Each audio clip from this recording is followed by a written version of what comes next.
spoke to the Vice President. She seems calm, cool, and collected. I think she's going to do great, and I'm not going to tell you what advice I gave her. Here in Philadelphia, the stage is set. Vice President Kamala Harris and former President Donald Trump are hours away from their first high-stakes meeting on a national stage in front of a national audience. Both are hoping to use tonight's debate to sway those key undecided voters. Just over 2 months ago, President Joe Biden, the presumptive Democratic nominee, faced former President Donald Trump on an Atlanta stage. We finally beat Medicare. 24 days later, Biden announced his exit, vaulting Kamala Harris to the top of the ticket with a burst of momentum. But now polls show a tightening race. It was inevitable that her rise would run out of steam. We live in a deeply polarized country where partisan identity is critical. The Harris campaign coming out swinging with a new ad Tuesday designed to grab the attention of both voters and her opponent. This weird obsession with crowd sizes. As the vice president says she's prepared to face an onslaught of lies and personal attacks from Trump on the debate stage.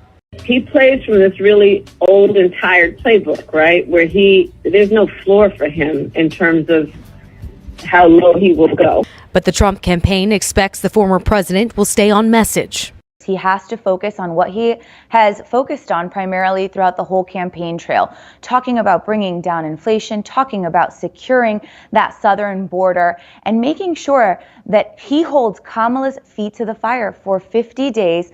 Both looking to sway those undecided voters who hold the keys to victory in November. I just have to watch the debates and see. And I don't know if I'll really know until it's time to actually vote. With just 8 weeks until Election Day, the stakes are high as these candidates prepare to answer questions on the top issues like the economy, immigration.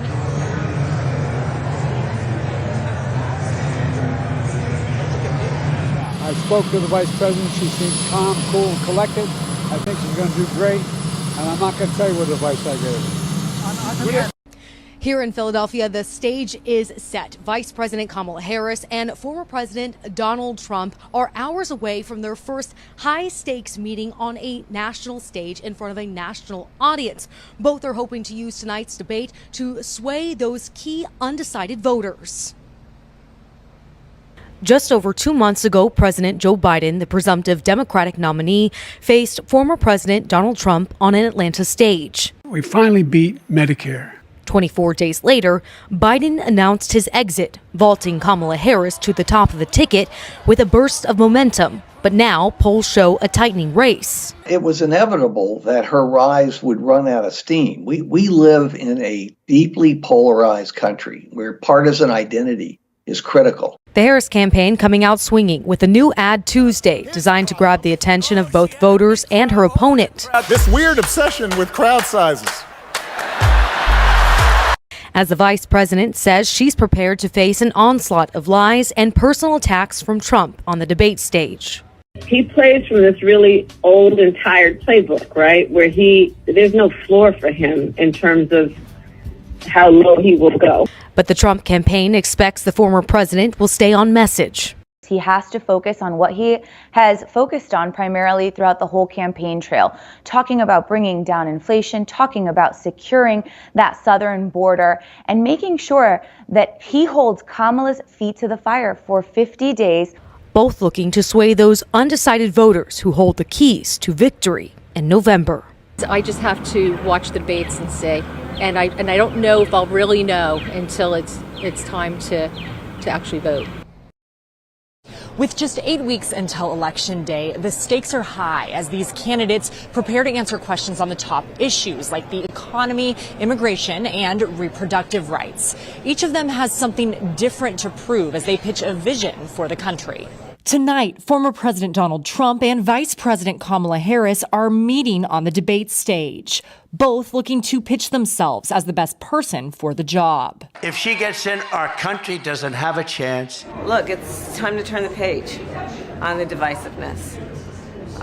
It's time to bring our country together, chart a new way forward. A large part of Harris's campaign has been choreographed up until this point. And she's hoping she can continue the momentum she's felt since she became the Democratic Party's nominee. Her main mission is to talk to the American people, share where she wants to lead the country, share a little more of how her background, not just as vice president, but her entire career points to the things that she's committed to. Trump is used to this type of stage. He's participated in more general election debates than any presidential nominee in history. This will be his 7th. I think Donald Trump is very focused on this debate tonight. He knows how important it is.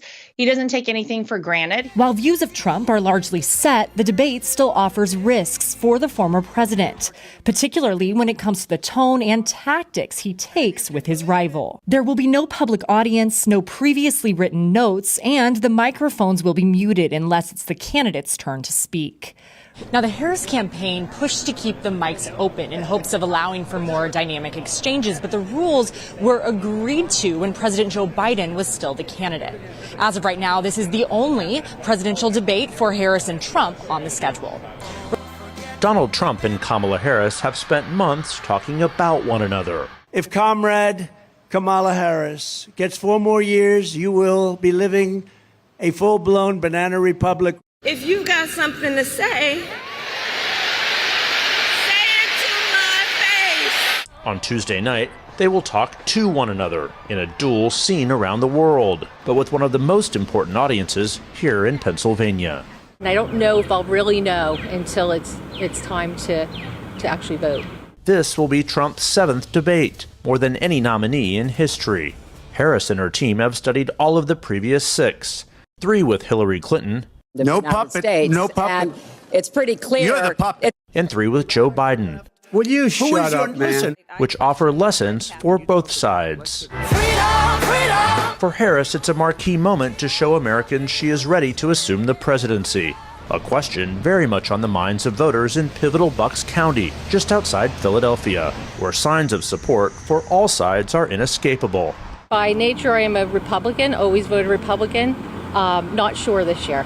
I'm going to go with Trump regardless. I don't know enough about Kamala, and big deals with the border and the inflation is my main thing. My hope is that they're going to tell us what they're going to do, not what the other person has done wrong. Pennsylvania is at the center of the presidential race, with Harris, Trump, and their allies spending more than any other battleground. $82 million from Democrats, $74 million from Republicans, as a fight to define the vice president dominates the airwaves. It's a very different vision than Donald Trump's. Dangerously liberal, Kamala Harris is no laughing matter. Harris has spent the last 5 days in Pittsburgh preparing for the debate. Look, it's time to turn the page on the divisiveness. It's time to bring our country together, chart a new way forward. In a weekend rally in Wisconsin, Trump argued he is the true candidate of change. Kamala Harris and the communist left have unleashed a brutal plague of bloodshed, crime, chaos, misery, and death upon our land, and it's only going to get worse. That rhetoric raises the question of what tone Trump intends to strike, and whether it will be sexist, as he often was against Clinton in 2016. She doesn't have the look, she doesn't have the stamina. Or seize upon policies of the Biden-Harris administration, as he did in June. We had the safest border in history. Now we have the worst border in history. Trump has been familiarizing himself with old Harris debates, too. Mr. Vice President, I'm speaking. I'm speaking. If you don't mind letting me finish, we can then have a conversation, okay? Please. Okay. Those stinging moments from a former prosecutor, now trying to make the case that she can turn the page to the presidency.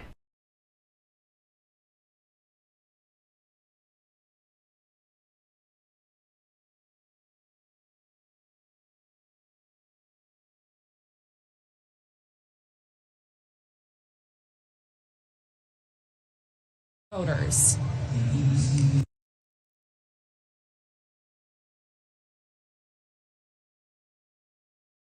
Both looking to pitch themselves as the best person for the job. If she gets in, our country doesn't have a chance. Look, it's time to turn the page on the divisiveness. It's time to bring our country together, chart a new way forward. A large part of Harris's campaign has been choreographed up until this point. And she's hoping she can continue the momentum she's felt since she became the Democratic Party's nominee. Her main mission is to talk to the American people, share where she wants to lead the country, share a little more of how her background, not just as vice president, but her entire career points to the things that she's committed to. Trump is used to this type of stage. He's participated in more general election debates than any presidential nominee in history. This will be his 7th. I think Donald Trump is very focused on this debate tonight. He knows how important it is. He doesn't take anything for granted. While views of Trump are largely set, the debate still offers risks for the former president, particularly when it comes to the tone and tactics he takes with his rival. There will be no public audience, no previously written notes, and the microphones will be muted unless it's the candidate's turn to speak. Now, the Harris campaign actually pushed for the microphones to remain on throughout the debate, hoping to have more dynamic exchanges on display. But the rules were agreed to when President Joe Biden was still the candidate. Reporting live in the spin room, I'm Julia Benbrook.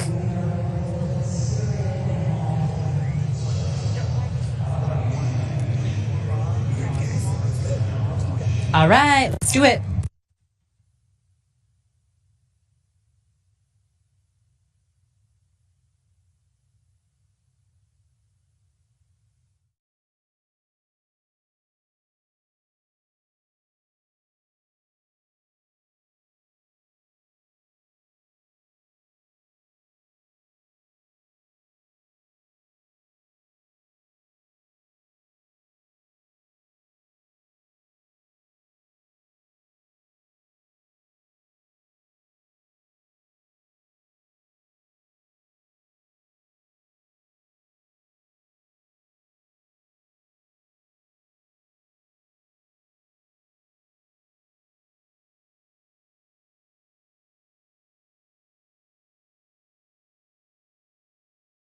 Families of $6,000, which is the largest child tax credit that we have given in a long time, so that those young families can afford to buy a crib, buy a car seat, buy clothes for their children. My passion, one of them, is small businesses. My mother raised my sister and me, but there was a woman who helped raise us. We call her our second mother. She was a small business owner. I love our small businesses. My plan is to give a $50,000 tax deduction to startup small businesses, knowing they are part of the backbone of America's economy.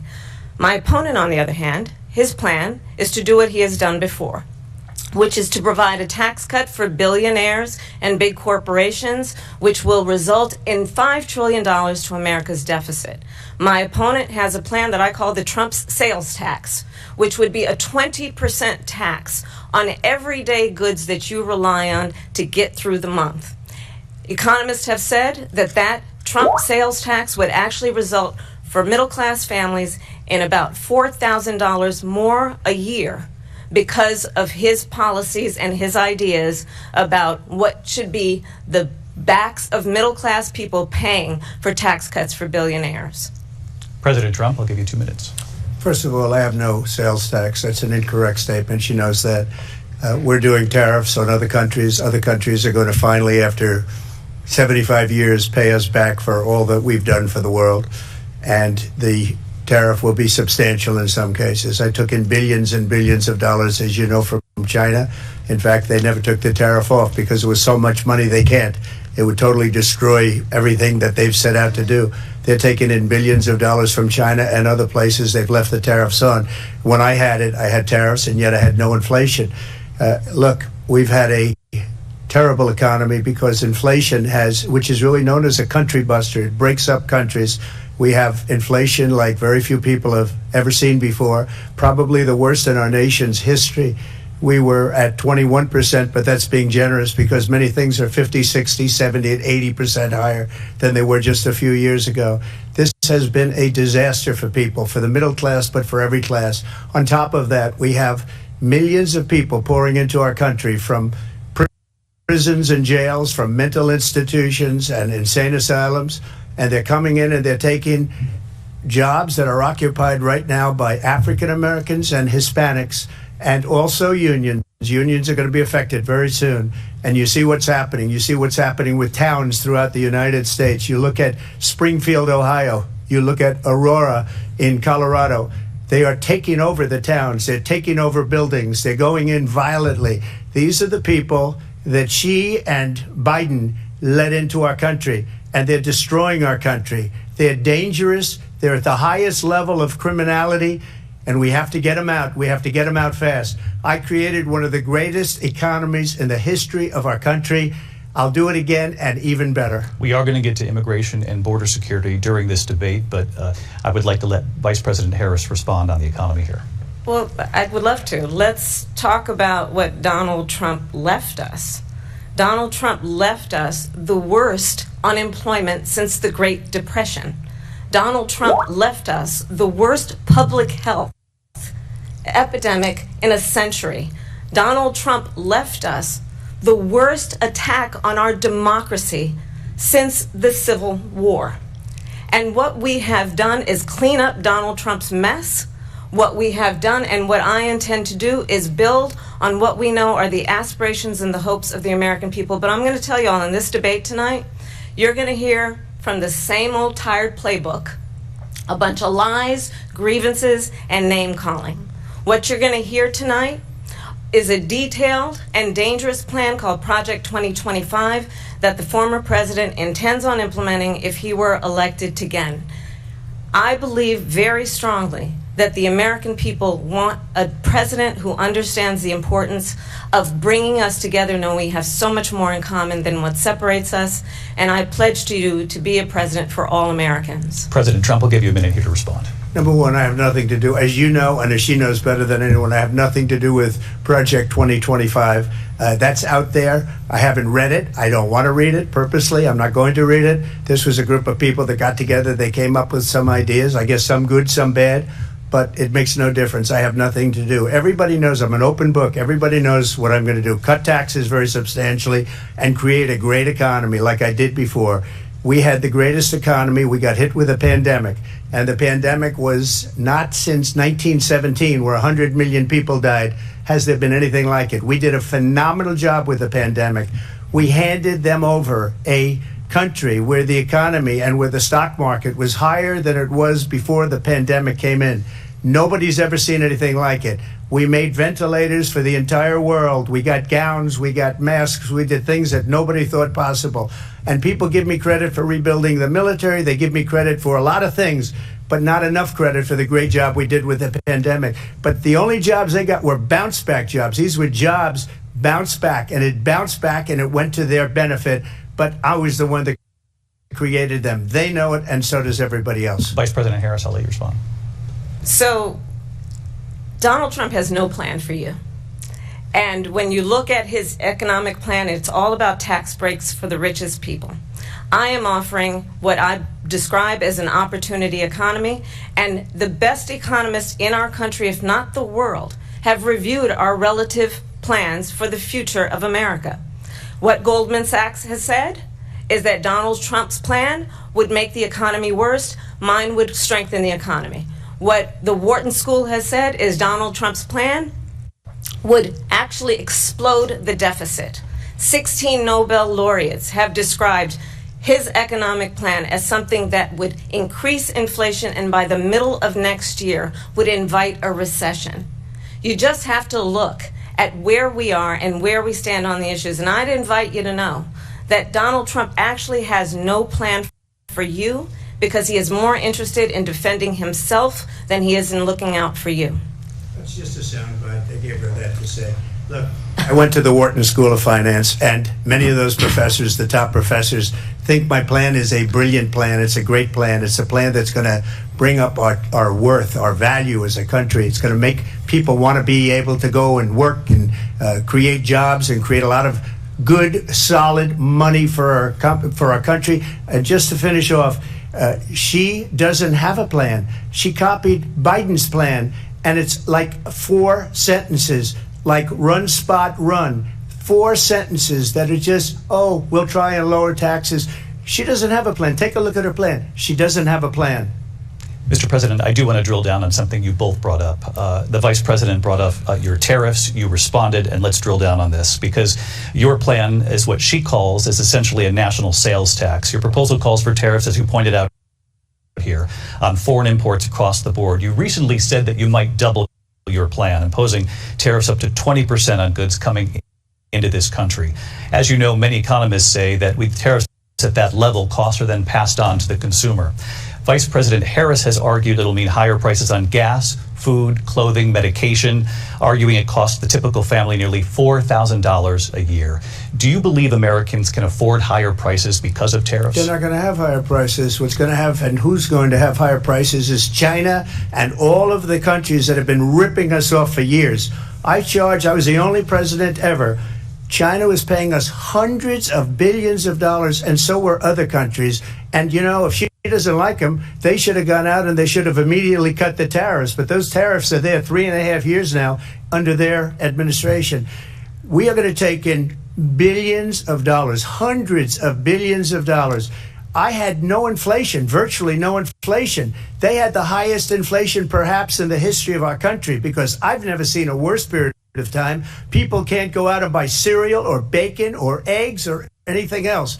The people of our country are absolutely dying with what they've done. They've destroyed the economy. And all you have to do is look at a poll. The polls say 80 and 85 and even 90% that the Trump economy was great, that their economy was terrible. Vice President Harris, I do want to ask for your response, and you heard what the president said there, because the Biden administration did keep a number of the Trump tariffs in place. So how do you respond? Well, let's be clear that the Trump administration resulted in a trade deficit, one of the highest we've ever seen in the history of America. He invited trade wars. You want to talk about his deal with China? What he ended up doing is, under Donald Trump's presidency, he ended up selling American chips to China to help them improve and modernize their military, basically sold us out, when a policy about China should be in making sure the United States of America wins the competition for the 21st century, which means focusing on the details of what that requires, focusing on relationships with our allies, focusing on investing in American-based technology so that we win the race on AI, on quantum computing, focusing on what we need to do to support America's workforce so that we don't end up having on the short end of the stick in terms of workers' rights. But what Donald Trump did, let's talk about this, with COVID, is he actually thanked President Xi for what he did during COVID. Look at his tweet. Thank you, President Xi, exclamation point, when we know that Xi was responsible for lacking and not giving us transparency about the origins of COVID. President Trump, I'll let you respond. First of all, they bought their chips from Taiwan. We hardly make chips anymore because of philosophies like they have and policies like they have. I don't say her because she has no policy. Everything that she believed 3 years ago and 4 years ago is out the window. She's going to my philosophy now. In fact, I was going to send her a MAGA hat. She's gone to my philosophy. But if she ever got elected, she'd change it. And it will be the end of our country. She's a Marxist. Everybody knows she's a Marxist. Her father's a Marxist professor in economics, and he taught her well. But when you look at what she's done to our country, and when you look at these millions and millions of people that are pouring into our country monthly, where it's, I believe, 21 million people, not the 15 that people say, and I think it's a lot higher than the 21. That's bigger than New York State pouring in. And just look at what they're doing to our country. They're criminals. Many of these people coming in are criminals. And that's bad for our economy, too. You know, you mentioned before, we'll talk about immigration later. Well, bad immigration is the worst thing that can happen to our economy. They have, and she has, destroyed our country with policy that's insane. Almost policy that you'd say they have to hate our country. President Trump, thank you. Lindsay? I want to turn to the issue of abortion. President Trump, you've often touted that you were able to kill Roe v. Wade. Last year, you said that you were proud to be the most pro-life president in American history. Then last month, you said that your administration would be great for women and their reproductive rights. In your home state of Florida, you surprised many with regard to your 6-week abortion ban. because you initially had said that it was too short, and you said, quote, I'm going to be voting that we need more than 6 weeks. But then the very next day, you reversed course and said you would vote to support the 6-week ban. Vice President Harris says that women shouldn't trust you on the issue of abortion because you've changed your position so many times. Therefore, why should they trust you? Well, the reason I'm doing that vote is because the plan is, as you know, the vote is, they have abortion in the 9th month. They even have, and you can look at the governor of West Virginia, the previous governor of West Virginia, not the current governor, who's doing an excellent job, but the governor before, he said the baby will be born and we will decide what to do with the baby. In other words, we'll execute the baby. And that's why I did that, because that predominates, because they're radical. The Democrats are radical in that. And her vice presidential pick, which I think was a horrible pick, by the way, for our country, because he is really out of it. But her vice presidential pick says abortion in the 9th month is absolutely fine. He also says execution after birth. It's execution, no longer abortion, because the baby is born, is okay. And that's not okay with me, hence the vote. But what I did is something for 52 years they've been trying to get Roe v. Wade into the states. And through the genius and heart and strength of 6 Supreme Court justices, we were able to do that. Now, I believe in the exceptions for rape, incest, and life of the mother. I believe strongly in it. Ronald Reagan did also. 85% of Republicans do. Exceptions. Very important. But we were able to get it, and now states are voting on it. And for the first time, you're going to see, look, this is an issue that's torn our country apart for 52 years. And I give tremendous credit to those 6 justices. There is no state in this country where it is legal to kill a baby after it's born. Madam Vice President, I want to get your response to President Trump. Well, as I said, you're going to hear a bunch of lies, and that's not actually a surprising fact. Let's understand how we got here. Donald Trump hand-selected 3 members of the United States Supreme Court with the intention that they would undo the protections of Roe v. Wade. And they did exactly as he intended. And now in over 20 states, there are Trump abortion bans, which make it criminal for a doctor or nurse to provide health care. In one state, it provides prison for life. Trump abortion bans that make no exception even for rape and incest, which understand what that means. A survivor of a crime of violation to their body does not have the right to make a decision about what happens to their body next. That is immoral. And one does not have to abandon their faith or deeply held beliefs to agree. The government, and Donald Trump certainly, should not be telling a woman what to do with her body. I have talked with women around our country. You want to talk about this is what people wanted? Pregnant women who want to carry a pregnancy to term, suffering from a miscarriage, being denied care in an emergency room because the healthcare providers are afraid they might go to jail, and she's bleeding out in a car in the parking lot. She didn't want that. Her husband didn't want that. A 12 or 13-year-old survivor of incest being forced to carry a pregnancy to term. They don't want that. And I pledge to you, when Congress passes a bill to put back in place the protections of Roe v. Wade, as President of the United States, I will proudly sign it into law. But understand, if Donald Trump were to be reelected, he will sign a national abortion ban. Understand, in his Project 2025, there would be a national abortion, a monitor that would be monitoring your pregnancies, your miscarriages. I think the American people believe that certain freedoms, in particular the freedom to make decisions about one's own body, should not be made by the government. Thank you, Vice President Harris. Well, there she goes again. It's a lie. I'm not signing a ban, and there's no reason to sign a ban, because we've gotten what everybody wanted.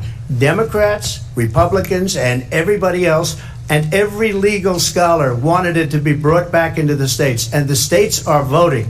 And it may take a little time, But for 52 years, this issue has torn our country apart, and they've wanted it back in the states. And I did something that nobody thought was possible. The states are now voting. What she says is an absolute lie. And as far as the abortion ban, no, I'm not in favor of abortion ban, but it doesn't matter because this issue has now been taken over by the states. Would you veto a national abortion ban if it came Well, to I your won't desk? have to because, again, two things. Number one, she said she'll go back to Congress. She'll never get the vote. It's impossible for her to get the vote, especially now with the 50-50, essentially 50-50 in both Senate and the House. She's not going to get the vote. She can't get the vote. She won't even come close to it. So it's just talk. You know what it reminds me of? When they said they're going to get student loans terminated, and it ended up being a total catastrophe. The student loans, and then I think probably her boss, if you call him a boss, he spends all his time on the beach. But look, her boss went out and said, we'll do it again. We'll do it a different way. And he went out, got rejected again by the Supreme Court. So all these students got taunted with this whole thing about this whole idea. And how unfair that would have been, part of the reason they lost, to the millions and millions of people that had to pay off their student loans. They didn't get it for free.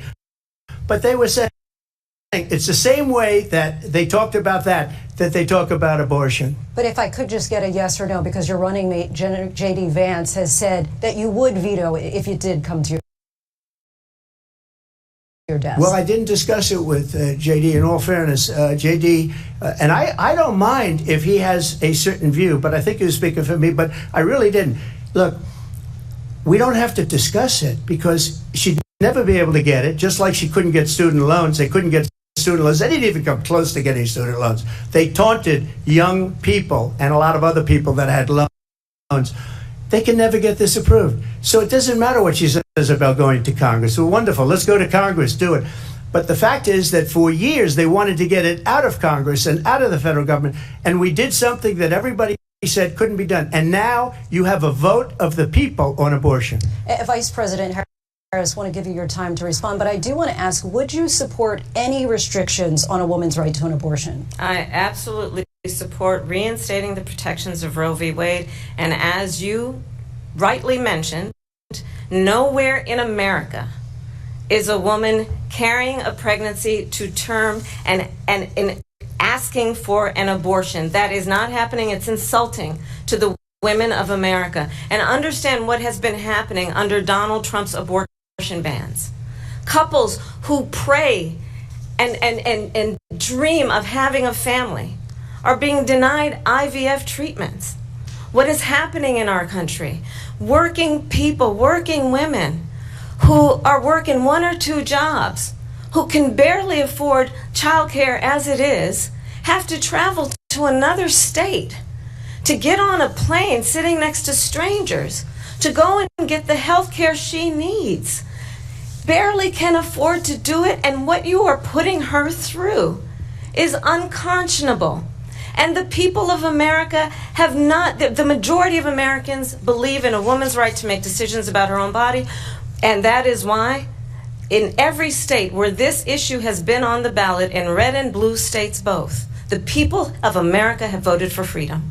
Vice President Harris, excuse me, I have to respond. Another lie. It's another lie. I have been a leader on IVF, which is fertilization. The IVF, I have been a leader.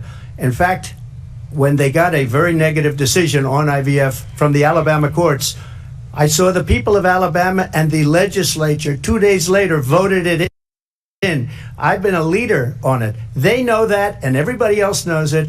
I have been a leader on fertilization, IVF. And the other thing, you should ask, will she allow abortion in the 8th month, 9th month, 7th month? Come on. Okay, would you do that? Why don't you ask her that question? Why don't you answer the question? Would you because veto? Under Roe v. Wade, Answer the question, would you veto? You could do abortions in the 7th month, the 8th month, the 9th That's month, not true. and probably after birth. Just look at the governor, former governor of Virginia. The governor of Virginia said we put the baby aside and then we determine what we want to do with the baby. President Trump, thank you. We're going to turn now to immigration and border security. We know it's an issue that's important to Republicans, Democrats, voters across the board in this country. country. Vice President Harris, you were tasked by President Biden with getting to the root causes of migration from Central America. We know that illegal border crossings reached a record high in the Biden administration. This past June, President Biden imposed tough new asylum restrictions. We know the numbers since then have dropped significantly. But my question to you tonight is, why did the administration wait until 6 months before the election to act? And would you have done anything differently from President Biden on this? So I'm the only person on this stage who has prosecuted transnational criminal organizations for the trafficking of guns, drugs, and human beings. And let me say that the United States Congress, including some of the most conservative members of the United States Senate, came up with a border security bill which I supported. And that bill would have put 1,500 more border agents on the border to help those folks who are working there right now overtime trying to do their job. It would have allowed us to stem the flow of fentanyl coming into the United States. I know there are so many families watching tonight who have been personally affected by the surge of fentanyl in our country. That bill would have put more resources to allow us to prosecute transnational criminal organizations for trafficking in guns, drugs, and human beings. But you know what happened to that bill? Donald Trump got on the phone, called up some folks in Congress, and said, kill the bill. And you know why? Because he'd prefer to run on a problem instead of fixing a problem. And understand, this comes at a time where the people of our country actually need a leader who engages in solutions, who actually addresses the problems at hand. But what we have in the former president is someone who would prefer to run on a problem instead of fixing a problem. And I'll tell you something, he's going to talk about immigration a lot tonight, even when it's not the subject that is being raised. And I'm going to actually do something really unusual, and I'm going to invite you to attend one of Donald Trump's rallies, because it's a really interesting thing to watch. You will see during the course of his rallies, he talks about fictional characters like Hannibal Lecter. He will talk about windmills cause cancer. And what you will also notice is that people start leaving his rallies early out of exhaustion and boredom. And I will tell you, the one thing you will not hear him talk about is you. You will not hear him talk about your needs, your dreams, and your desires. And I'll tell you, I believe you deserve a president who actually puts you first, and I pledge to you that I will. Vice President Harris, thank you. President Trump, on that point, I want to get your response. Well, I would like to respond. Let me just ask, though, why did you try to kill that bill, and successfully so, that would have put thousands of additional agents and officers on the border? First, let me respond as to the Please. rallies. She said people start leaving. People don't go to her rallies. There's no reason to go. And the people that do go, she's bussing them in and paying them to be there, and then showing them in a different light. So she can't talk about that. People don't leave my rallies. We have the biggest rallies, the most incredible rallies in the history of politics. That's because people want to take their country back. Our country is being lost. We're a failing nation. And it happened 3.5 years ago. And what's going on here, you're going to end up in World War III, just to go into another subject. What they have done to our country by allowing these millions and millions of people to come into our country, and look at what's happening to the towns all over the United States. And a lot of towns don't want to talk. It's not going to be Aurora or Springfield. A lot of towns don't want to talk about it because they're so embarrassed by it. In Springfield, they're eating the dogs, the people that came in. They're eating the cats. They're eating the pets of the people that live there. And this is what's happening in our country, and it's a shame. As far as rallies are concerned, as far as the reason they go is they like what I say. They want to bring our country back. They want to make America great again. It's a very simple phrase, make America great again. She's destroying this country, and if she becomes president, this country doesn't have a chance of success. Not only success, we'll end up being Venezuela on steroids. I just want to clarify here. You bring up Springfield, Ohio, and ABC News did reach out to the city manager there. He told us there have been no credible reports of specific claims of pets being harmed, injured, or abused by individuals within the immigrant community. Well, I've seen people on television. Let me just say here, this is the people on television say my dog was taken and used for food. So maybe he said that, and maybe that's a good thing to say for a city manager. I'm not taking this from television. But the people on television saying their dog was eaten by the people that went there. Again, the Springfield city manager says there's no evidence of that. Vice President Harris, I'll let you respond to the rest of what you've heard. You talk about extreme.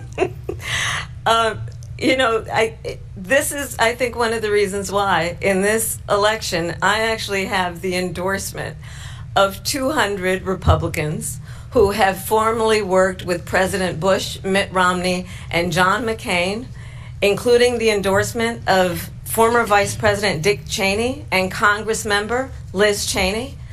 And if you want to really know the inside track on who the former president is, if he didn't make it clear already, just ask people who have worked with him. His former chief of staff, a 4-star general, has said he has contempt for the Constitution of the United States. His former national security advisor has said he is dangerous and unfit. His former Secretary of Defense has said the nation, the Republic, would never survive another Trump term. And when we listen to this kind of rhetoric, when the issues that affect the American people are not being addressed, I think the choice is clear in this election. President Trump, I'll give you a quick minute to respond here. Thank you, because when I hear that, see, I'm a different kind of a person. I fired most of those people. Not so graciously. They did bad things or a bad job. I fired them. They never fired one person. They didn't fire anybody having to do with Afghanistan and the Taliban and the 13 people whose were just killed, viciously and violently killed. And I got to know the parents and the family. They didn't fire. They should have fired all those generals, all those top people, because that was one of the most incompetently handled situations anybody has ever seen. So when somebody does a bad job, I fire him. And you take a guy like Esper, he was no good, I fired him, so he writes a book. Another one writes a book, because with me they can write books, with nobody else can they. But they have done such a poor job, and they never fire anybody. Look at the economy, look at the inflation. They didn't fire any of their economists, they have the same people. That's a good way not to have books written about you. But just to finish, I got more votes than any Republican in history by far. In fact, I got more votes than any president, sitting president, in history by far. Let me continue on immigration. It was what you wanted to talk about earlier, so let's get back to your deportation proposal that the vice president has reacted to as well. President Trump, you call this the largest domestic deportation operation in the history of our country. You say you would use the National Guard. You say if things get out of control, you'd have no problem using the U.S. military. Police, yes. You also said you would use local police. How would you deport 11 million undocumented immigrants? I know you believe that number is much higher. Take us through this. What does this look like? Will authorities be going door to door in this country? Yeah, it is much higher because of them. They allowed criminals, many millions of criminals. They allowed terrorists. They allowed common street criminals. They allowed people to come in, drug dealers, to come into our country. And they're now in the United States and told by their countries like Venezuela, don't ever come back or we're going to kill you. Do you know that crime in Venezuela and crime in countries all over the world is way down? You know why? Because they've taken their criminals off the street and they've given them to her to put into our country. And this will be one of the greatest mistakes in history for them to allow.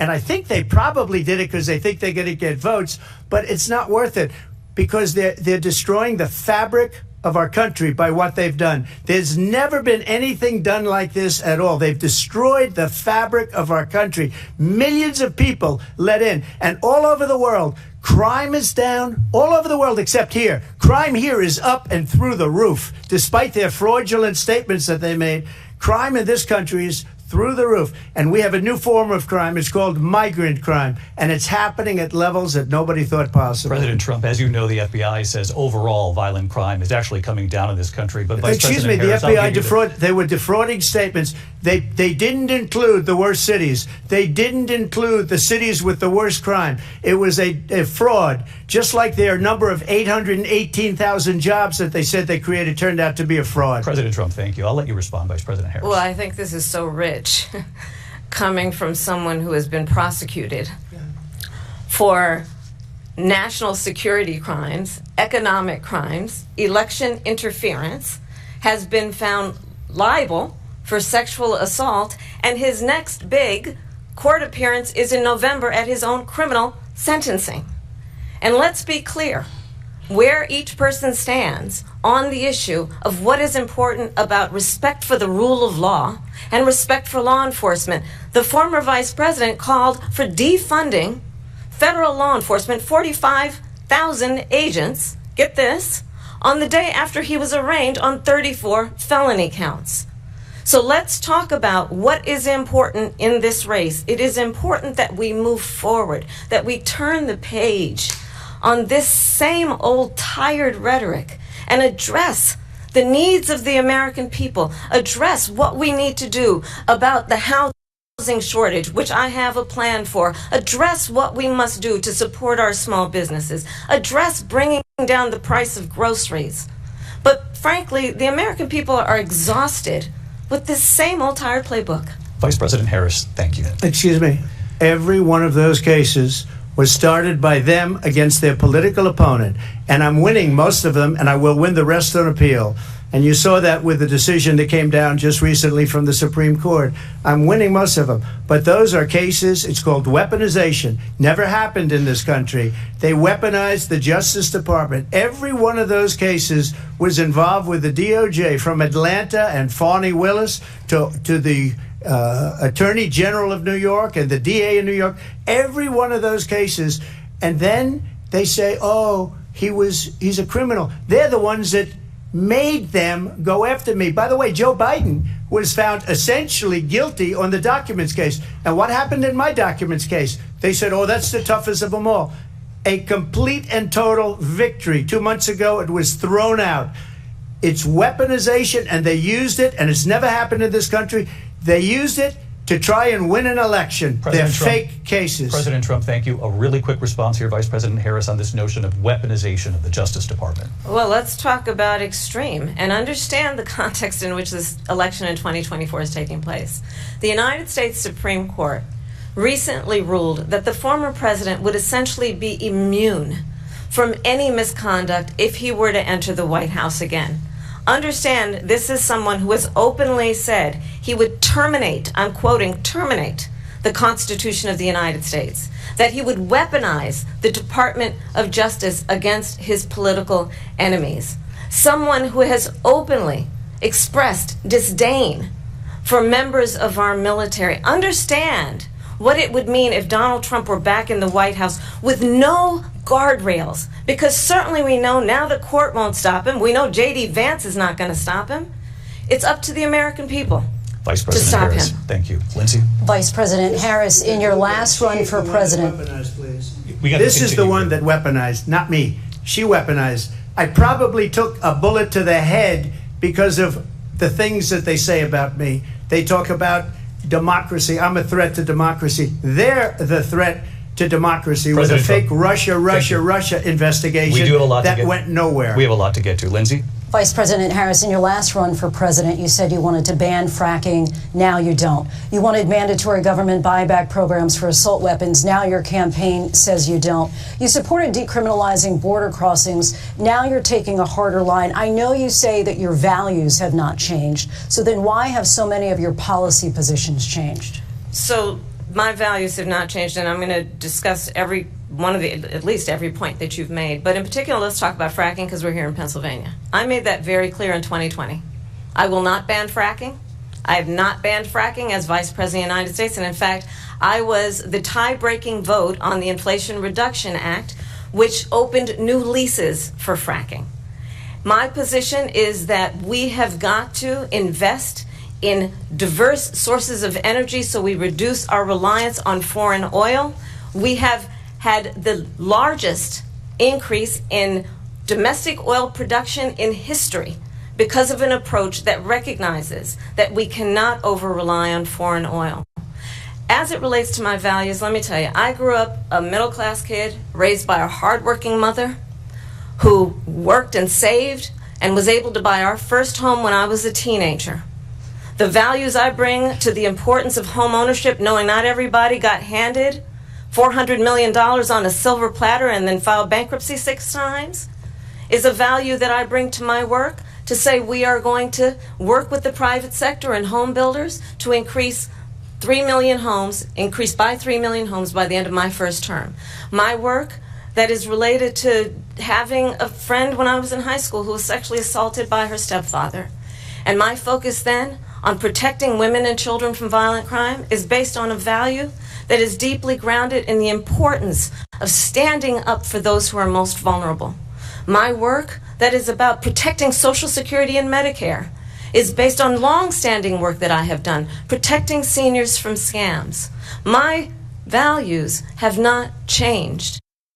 And what is important is that there is a president who actually brings values and a perspective that is about lifting people up and not beating people down. And name calling. The true measure of the leader is the leader who actually understands the strength is not in beating people down, it's in lifting people up. I intend to be that president. President Trump, your Well, response? first of all, I wasn't given $400 million. I wish I was. My father was a Brooklyn builder, Brooklyn, Queens, and a great father, and I learned a lot from him. But I was given a fraction of that, a tiny fraction, and I built it into many, many billions of dollars, many, many billions. And when people see it, they are even surprised. So we don't have to talk about that. Fracking, she's been against it for 12 years. Defund the police, she's been against that forever. She gave all that stuff up very wrongly, very horribly, and everybody's laughing at it, okay? They're all laughing at it. She gave up at least 12 and probably 14 or 15 different policies. Like, she was big on defund the police. In Minnesota, she went out, wait a minute, I'm talking now, if you don't mind, please. Does that sound familiar? She went out in Minnesota and wanted to let criminals that killed people, that burned down Minneapolis, she went out and raised money to get them out of jail. She did things that nobody would ever think of. Now she wants to do transgender operations on illegal aliens that are in prison.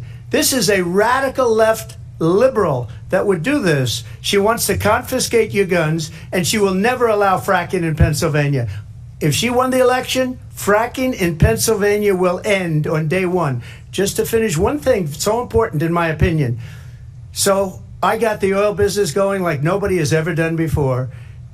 When they took over, they got rid of it, started getting rid of it, and the prices were going up the roof. They immediately let these guys go to where they were. I would have been 5 times, 4 times, 5 times higher, because you're talking about 3.5 years ago. They got it up to where I was because they had no choice, because the prices of energy were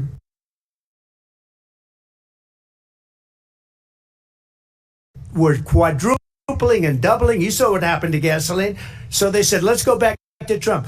But if she won the election, the day after that election, they'll go back to destroying our country, and oil will be dead, fossil fuel will be dead, we'll go back to windmills, and we'll go back to solar, where they need a whole desert to get some energy to come out. You ever see a solar plant? By the way, I'm a big fan of solar, but they take 400, 500 acres of desert President soil. Trump, we have a These lot are of not good issues things that for we the have to get environment, to. as We're she out of time. understands. Thank you. Lindsay, thank you. We have an election in just 56 days. And I want to talk about the peaceful transfer of power, which, of course, we all know is a cornerstone of our democracy, and the role of a president in a moment of crisis. Mr. President, on January 6th, you told your supporters to march to the Capitol. You said you would be right there with them. The country and the world saw what played out of the Capitol that day, the officers coming under attack. Aides in the West Wing say you watched it unfold on television off the Oval Office. You did send out tweets, but it was more than 2 hours before you sent out that video message telling your supporters to go home. Is there anything you regret about what you did on that day?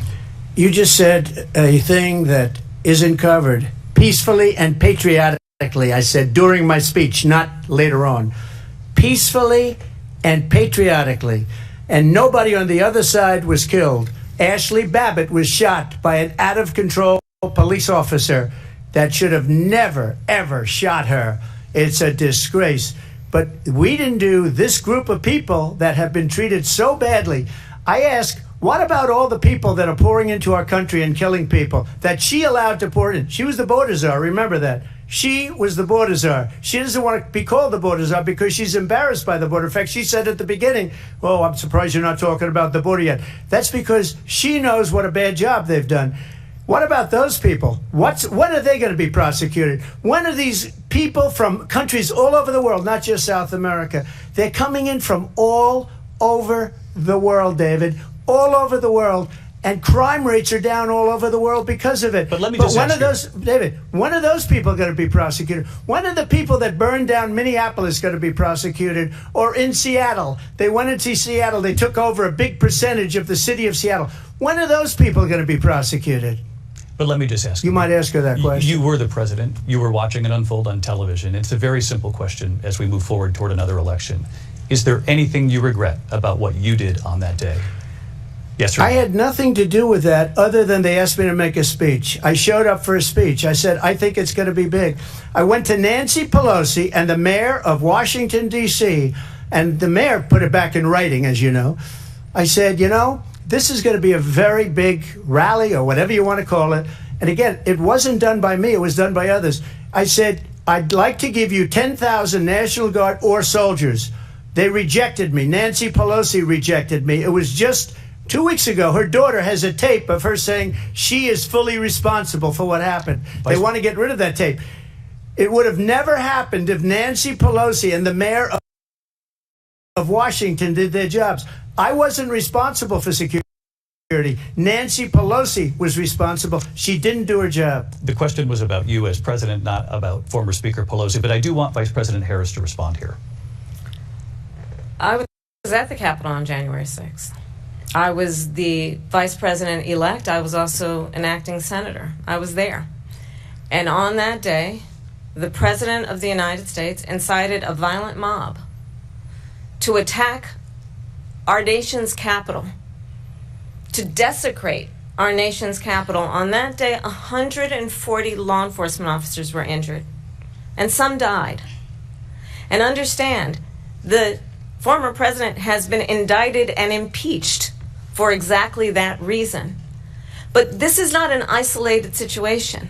Let's remember Charlottesville, where there was a mob of people carrying tiki torches, spewing anti-Semitic hate. And what did the president then at the time say? There were fine people on each side. Let's remember that when it came to the Proud Boys, a militia, the president said, the former president said, stand back and stand by. So for everyone watching who remembers what January 6th was, I say we don't have to go back. Let's not go back. We're not going back. It's time to turn the page.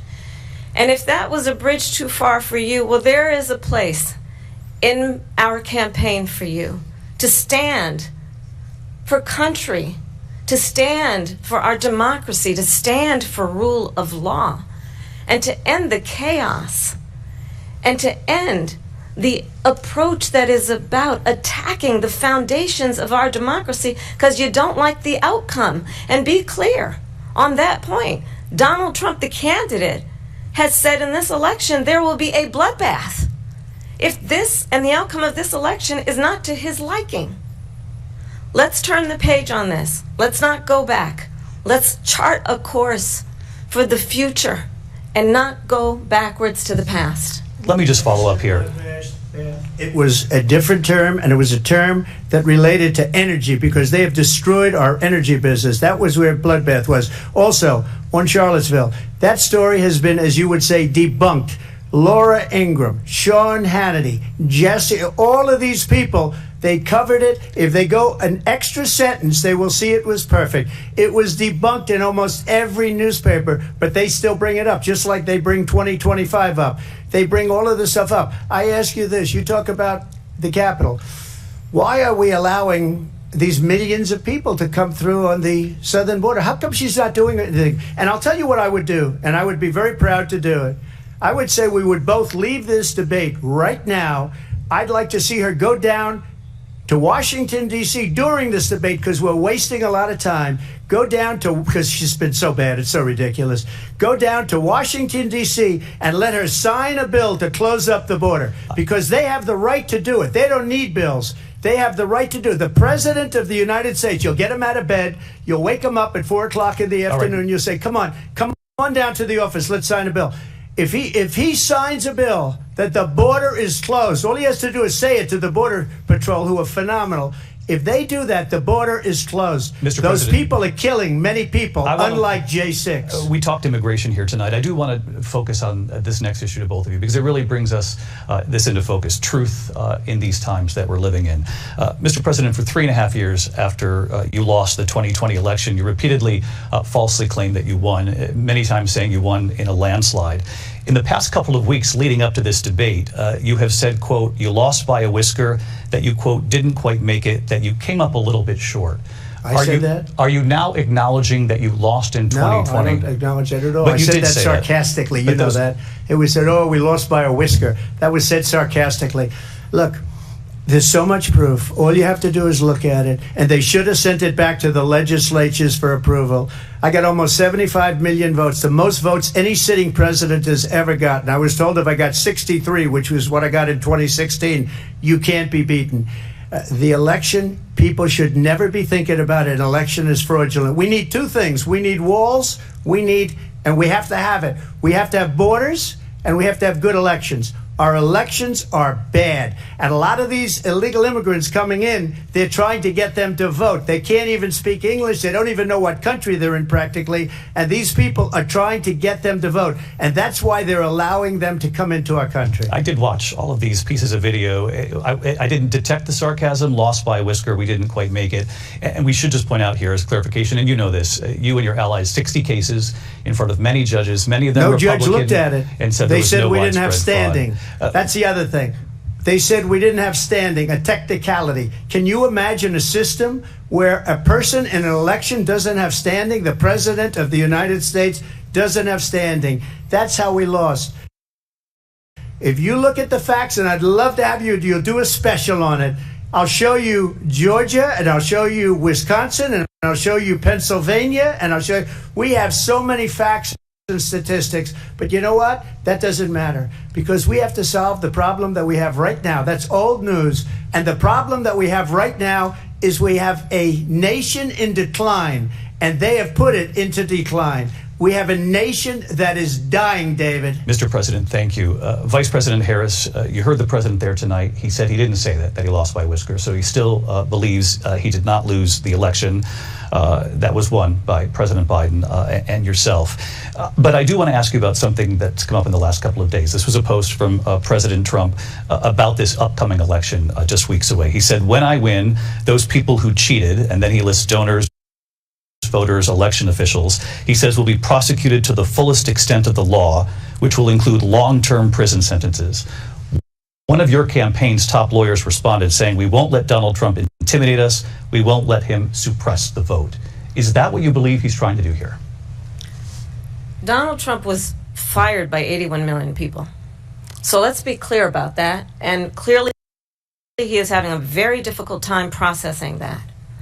But we cannot afford to have a president of the United States who attempts, as he did in the past, to upend the will of the voters in a free and fair election. And I'm going to tell you that I have traveled the world as Vice President of the United States, and world leaders are laughing at Donald Trump. I have talked with military leaders, some of whom worked with you, and they say you're a disgrace. And when you then talk in this way in a presidential debate and deny what over and over again are court cases you have lost because you did in fact lose that election, it leads one to believe that perhaps we do not have in the candidate to my right the temperament or the ability to not be confused about fact. That's deeply troubling, and the American people deserve better. I'll give you 1 minute to respond, Mr. President. Let me just tell you about world leaders. Viktor Orban, one of the most respected men, they call him a strong man. He's a tough person, smart. Prime Minister of Hungary. They said, why is the whole world blowing up? 3 years ago it wasn't. Why is it blowing up? He said, because you need Trump back as president. They were afraid of him. China was afraid, and I don't like to use the word afraid, but I'm just quoting him. China was afraid of him. North Korea was afraid of him. Look at what's going on with North Korea, by the way. He said Russia was afraid of him. I ended the Nord Stream 2 pipeline, and Biden put it back on day one, but he ended the XL pipeline. The XL pipeline in our country, he ended that. But he let the Russians build a pipeline going all over Europe and heading into Germany, the biggest pipeline in the world. Look, Viktor Orban said it. He said the most respected, most feared person is Donald Trump. We had no problems when Trump was president, but when this weak, pathetic man that you saw at a debate just a few months ago, that if he weren't in that debate, he'd be running instead of her. She got no votes. He got 14 million votes. What you did, you talk about a threat to democracy. He got 14 million votes, and they threw him out of office. And you know what? I'll give you a little secret. He hates her. He can't stand her. But he got 14 million votes. They threw him out. She got 0 votes. And when she ran, she was the first one to leave because she failed.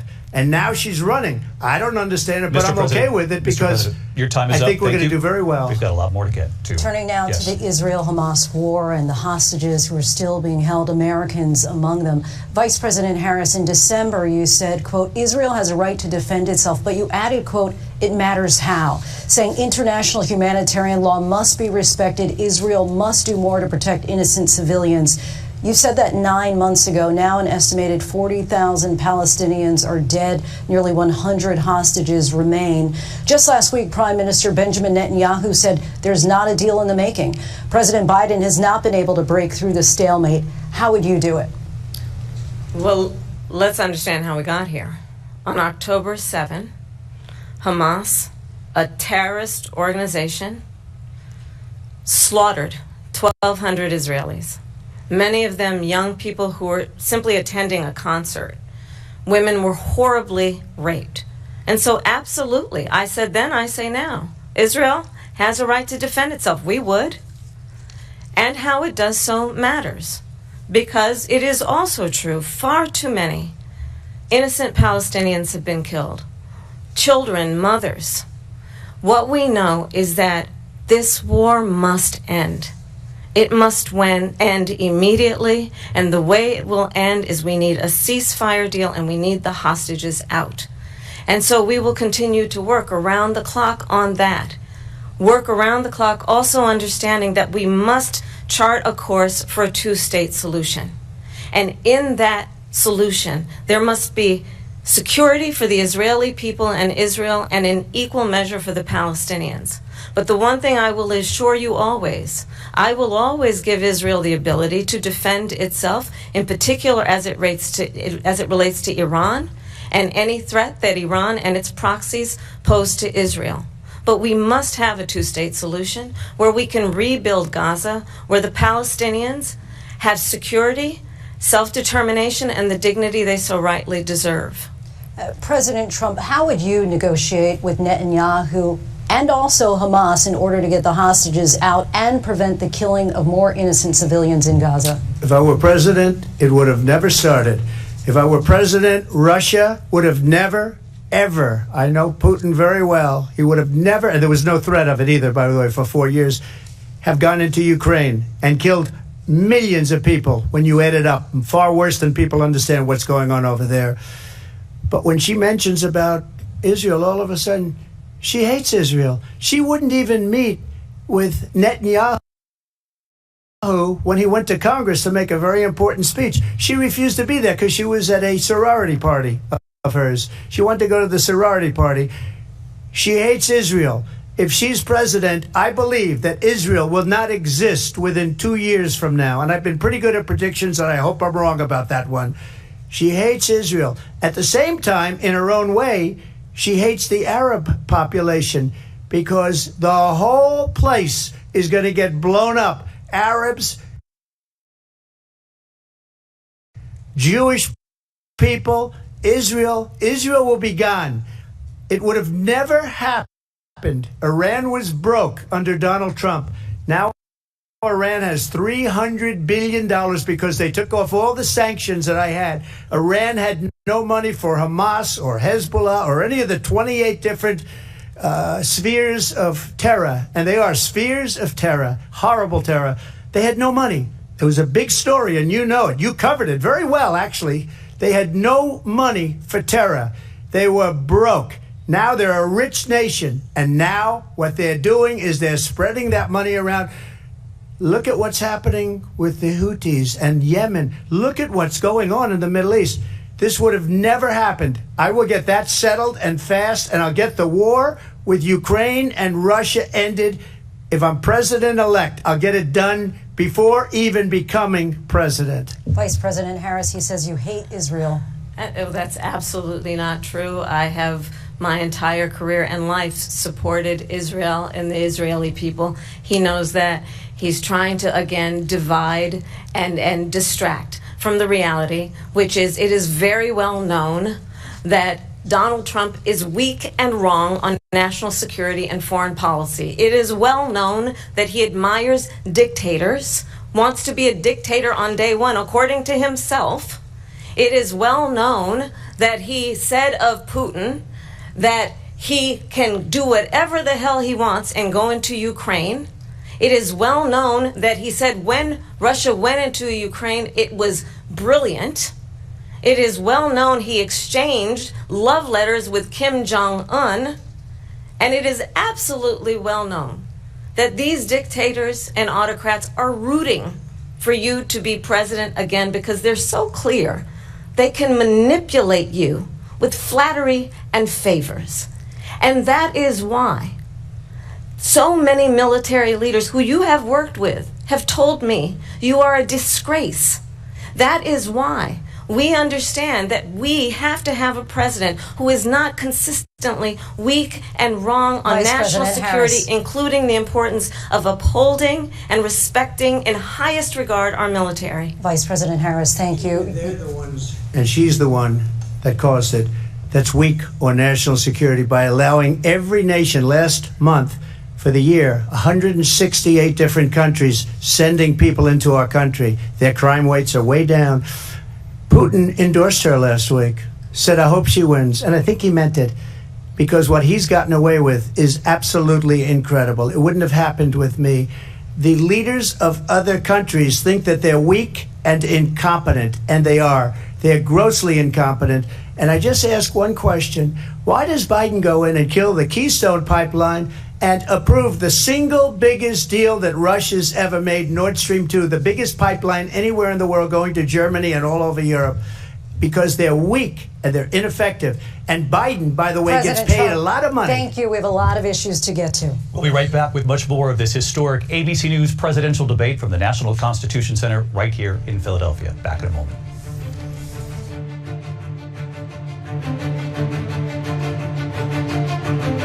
The ABC News presidential debate will continue after this.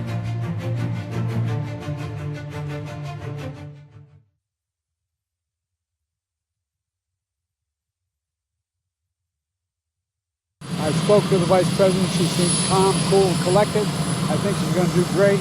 And I'm not going to tell you what advice I gave her.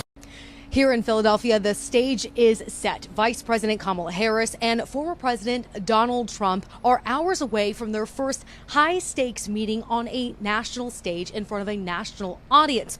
Both are hoping to use tonight's debate to sway those key undecided voters.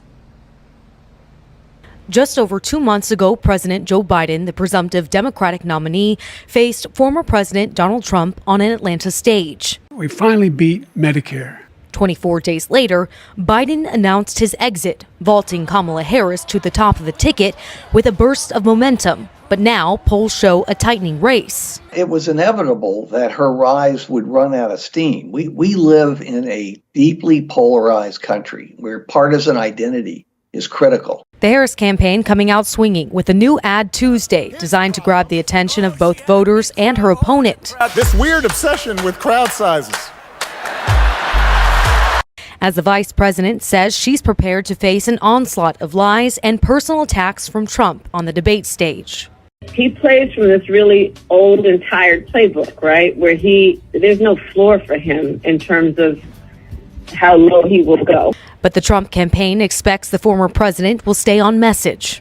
He has to focus on what he has focused on primarily throughout the whole campaign trail, talking about bringing down inflation, talking about securing that southern border, and making sure that he holds Kamala's feet to the fire for 50 days. Both looking to sway those undecided voters who hold the keys to victory in November.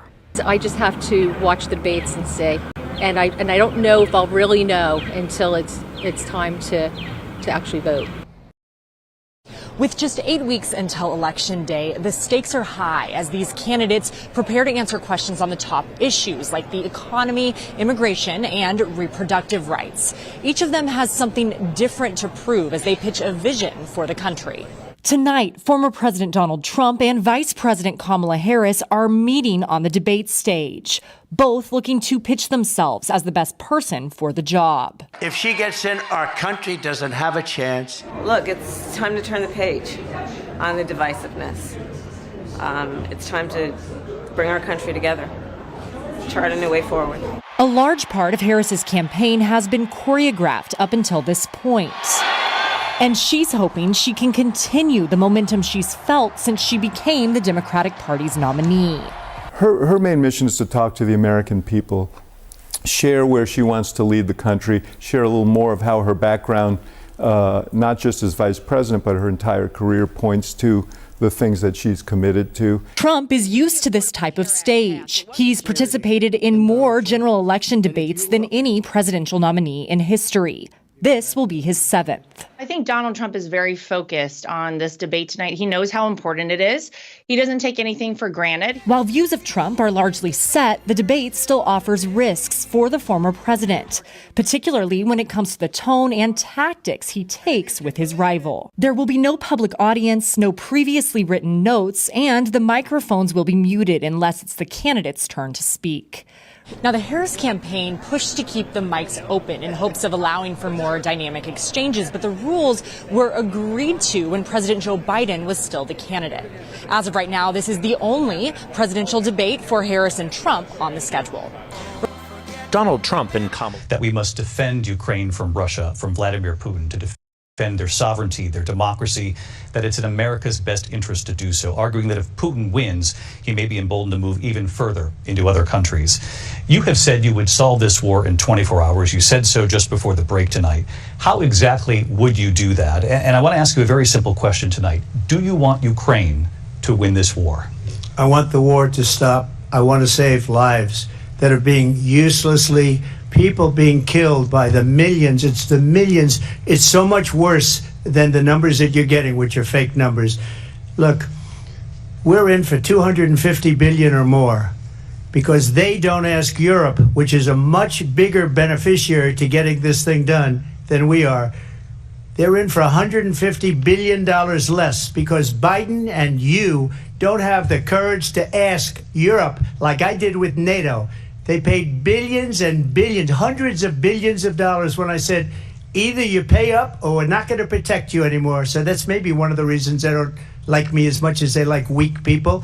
But you take a look at what's happening. We're in for 250 to 275 billion. They're into 100 to 150. They should be forced to equalize. With that being said, I want to get the war settled. I know Zelensky very well, and I know Putin very well. I have a good relationship, and they respect your president, okay? They respect me. They don't respect Biden. How would you respect him? Why? For what reason? He hasn't even made a phone call in 2 years to Putin, hasn't spoken to anybody. They don't even try and get it. That is a war that's dying to be settled. I will get it settled before I even become president. If I win, when I'm president-elect, and what I'll do is I'll speak to one, I'll speak to the other, I'll get them together. That war would have never happened. And in fact, when I saw Putin after I left, unfortunately left because our country has gone to hell. But after I left, when I saw him building up soldiers, he did it after I left. I said, oh, he must be negotiating. It must be a good, strong point of negotiation. Well, it wasn't, because Biden had no idea how to talk to him. He had no idea how to stop it. And now you have millions of people dead, and it's only getting worse, and it could lead to World War III. Don't kid yourself, David. We're playing with World War III, and we have a president that we don't even know if he's... Where is our president? We don't even know if he's a president. And just to clarify they here... They threw him out of a campaign like a dog. We don't even know. Is he our president? But we have a president, Mr. President, that doesn't know he's alive. Your time is up. Just to clarify the question, do you believe it's in the U.S. best interest for Ukraine to win this war, yes or no? I think it's the U.S. best interest to get this war finished and just get it done. All right. Negotiate a deal, because we have to stop all of these human lives from being destroyed. I want to take this to Vice President Harris. I want to get your thoughts on support for Ukraine in this moment, but also as Commander-in-Chief, if elected, how would you deal with Vladimir Putin, and would it be any different from what we're seeing from President Biden? Well, first of all, it's important to remind the former president you're not running against Joe Biden, you're running against me. I believe the reason that Donald Trump says that this war would be over within 24 hours is because he would just give it up. And that's not who we are as Americans. Let's understand what happened here. I actually met with Zelensky a few days before Russia invaded, tried through force to change territorial boundaries, to defy one of the most important international rules and norms, which is the importance of sovereignty and territorial integrity. And I met with President Zelensky. I shared with him American intelligence about how he could defend himself. Days later, I went to NATO's eastern flank, to Poland and Romania. And through the work that I and others did, we brought 50 countries together to support Ukraine in its righteous defense. And because of our support, because of the air defense, the ammunition, the artillery, the javelins, the Abrams tanks that we have provided, Ukraine stands as an independent and free country. If Donald Trump were president, Putin would be sitting in Kyiv right now. And understand what that would mean. Because Putin's agenda is not just about Ukraine. Understand why the European allies and our NATO allies are so thankful that you are no longer president, and that we understand the importance of the greatest military alliance the world has ever known, which is NATO, and what we have done to preserve the ability of Zelensky and the Ukrainians to fight for their independence. Otherwise, Putin would be sitting in Kyiv with his eyes on the rest of Europe, starting with Poland. And why don't you tell the 800,000 Polish Americans right here in Pennsylvania how quickly you would give up for the sake of favor and what you think is a friendship with what is known to be a dictator who would eat you for lunch. Vice President Harris, thank you. We've heard from both of you on Ukraine tonight. Afghanistan came up in the last hour. I wanted her to respond to something you said earlier, and I'll give you a minute here. Putin would be sitting in Moscow, and he wouldn't have lost 300,000 men and women, but he would have been sitting in Moscow. Quiet, please. He would have been sitting in Moscow, much happier than he is right now. But eventually, you know, he's got a thing that other people don't have. He's got nuclear weapons. They don't ever talk about that. He's got nuclear weapons. Nobody ever thinks about that. And eventually, maybe he'll use them, and maybe he hasn't been that threatening, but he does have that. Something we don't even like to talk about. Nobody likes to talk about it. But just so you understand, they sent her to negotiate peace before this war started.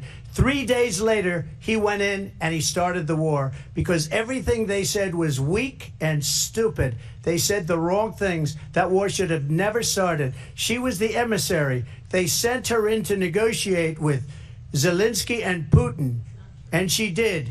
And the war started 3 days later. And that's the kind of talent we have with her. She's worse than Biden. In my opinion, I think he's the worst president in the history of our country. She goes down as the worst vice president in the history of our country. But let me tell you something. She is a horrible negotiator. They sent her in to negotiate. As soon as they left, Putin did the invasion. President Trump, thank you. You did bring up something. You said she went to negotiate with Vladimir Putin. Vice President Harris, have you ever met Vladimir Putin? Can you clarify tonight? Yet again, I said at the beginning of this debate, you're going to hear a bunch of lies coming from this fellow. And that is another one. When I went to meet with President Zelensky, I've now met with him over 5 times. The reality is it has been about standing as America always should as a leader upholding international rules and norms, as a leader who shows strength, understanding that the alliances we have around the world are dependent on our ability to look out for our friends and not favor our enemies because you adore strongmen instead of caring about democracy. And that is very much what is at stake here. The President of the United States is Commander-in-Chief, and the American people have a right to rely on a president who understands the significance of America's role and responsibility in terms of ensuring that there is stability and ensuring we stand up for our principles and not sell them for the benefit of personal flattery. We've talked about Ukraine and Vladimir Putin. I do want to talk about Afghanistan. It came up in the first hour of this debate. I wanted to move on to Afghanistan. Said Trump did the most amazing thing I've ever seen. He got these countries, the 28 countries at the time, to pay up. He said, I've never seen. He's the head of NATO. He said, I've never seen. For years, we were paying almost all of NATO. We were being ripped off by European nations, both on trade and on NATO. I got them to pay up by saying one of the statements you made before, if you don't pay, we're not going to protect you. President Otherwise, Trump. we would have never gotten it. He said it was one of the most incredible jobs that he's ever seen done. Thank you. I want to turn to Afghanistan. It came up in the first hour of the debate, and we witnessed a poignant moment today on Capitol Hill, honoring the soldiers who died in the chaotic withdrawal from Afghanistan. I do want to ask the Vice President, do you believe you bear any responsibility in the way that withdrawal played out? Well, I will tell you, I agreed with President Biden's decision to pull out of Afghanistan. 4 presidents said they would, and Joe Biden did. And as a result, America's taxpayers are not paying the $300 million a day we were paying for that endless war. And as of today, there is not one member of the United States military who is in active duty in a combat zone in any war zone around the world, the first time this century. But let's understand how we got to where we are. Donald Trump, when he was president, negotiated one of the weakest deals you can imagine. He calls himself a deal maker. Even his national security advisor said it was a weak, terrible deal. And here's how it went down. He bypassed the Afghan government. He negotiated directly with a terrorist organization called the Taliban. The negotiation involved the Taliban getting 5,000 Taliban terrorists released. And get this, and the president at the time invited the Taliban to Camp David, a place of storied significance for us as Americans, a place where we honor the importance of American diplomacy, where we invite and receive respected world leaders. And this former president, as president, invited them to Camp David because he does not again appreciate the role and responsibility of the President of the United States to be Commander-in-Chief with a level of respect. And this gets back to the point of how he has consistently disparaged and demeaned members of our military, fallen soldiers, and the work that we must do to uphold the strength and the respect of the United States of America around the world. Vice President Harris, thank you. President Trump, your response to her saying that you began the negotiations with the Taliban. So, if you take a look at that period of time, the Taliban was killing our soldiers, a lot of them, with snipers. And I got involved with the Taliban because the Taliban was doing the killing. That's the fighting force within Afghanistan. They don't bother doing that because, they deal with the wrong people all the time. But I got involved. And Abdul is the head of the Taliban. He is still the head of the Taliban. And I told Abdul, don't do it anymore. You do it anymore, you're going to have problems. And he said, why do you send me a picture of my house? I said, you're going to have to figure that out, Abdul. And for 18 months, we had nobody killed. We did have an agreement negotiated by Mike Pompeo. It was a very good agreement. The reason it was good, we were getting out. We would have been out faster than them, but we wouldn't have lost the soldiers. We wouldn't have left many Americans behind, and we wouldn't have left $85 billion worth of brand new, beautiful military equipment behind. And just to finish, they blew it. The agreement said you have to do this, and they didn't do it. They didn't do it. The agreement was terminated by us because they didn't do what they were supposed to do. I want to move on. And these people did the worst withdrawal, and in my opinion, the most embarrassing moment in the history of our country. And by the way, that's why Russia attacked Ukraine, because they saw how incompetent she and her boss are. President Trump, thank you. I want to move on now to race and politics in this country. Mr. President, you recently said of Vice President Harris, quote, "I didn't know she was black until a number of years ago when she happened to turn black, and now she wants to be known as black." I want to ask a bigger picture question here tonight. Why do you believe it's appropriate to weigh in on the racial identity of your opponent? I don't, and I don't care. I don't care what she is. I don't care.